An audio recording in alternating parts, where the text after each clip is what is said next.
Jangan lupa subscribe, klik like dan juga klik loceng.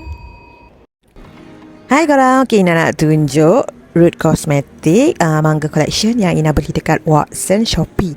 Murah masa Ina beli ni. Ina tahu pun jenama ni masa Ina masuk Watson. Ina selalu buat tengok-tengok kat Watson, tapi Ina akan compare yang mana murah. Ina beli kat platform yang murah. So masa ni dekat Shopee murah gila nak dijadikan cerita, ada sale. So Ina pun grab dan Ina pakai. Memang best produk dia. Dia punya shimmering ni memang warna dia pigment. Ina ada dua warna. Satu warna pink yang korang tengok ni, tengok besar tau ni. Memang tahan lama. Ina tak tahu berapa tahun agaknya nak habis benda ni. Korang letak je nampak tu. Pigment tau warna dia. Lepas tu yang pasti dia sangat-sangat berkilat. Korang boleh beli Root Cosmetic ni Manga Collection.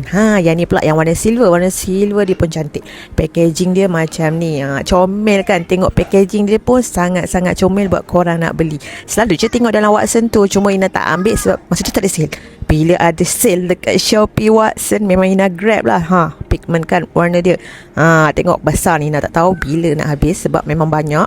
Dan ini yang terpaling Ina suka, lip oil ni yang grape warna purple. Korang kena cuba grape warna purple. Dia ada 3, grape, mint dengan lagi 1 strawberry. Tak silap Ina ada 2. Yang grape ni memang korang rasa nak makan. Bau dia wangi je. Korang buka je, wangi sangat-sangat. Rasa bau lollipop gula-gula, macam bau anggur yang sedap tu, yang rasa nak makan. Macam ni Ina biasanya pakai dengan lipstick lah, lip matte ke apa. Ina tabur pula yang lapis kat atas. Yang ni pula untuk mint biasa je. Mint, siapa yang suka mint. Ina bukan tak berapa okey je mint.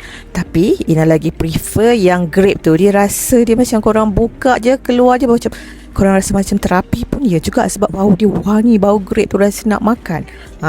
Dua-dua colour dia transparent lah. So korang kena pakai dengan lipstick ke apa.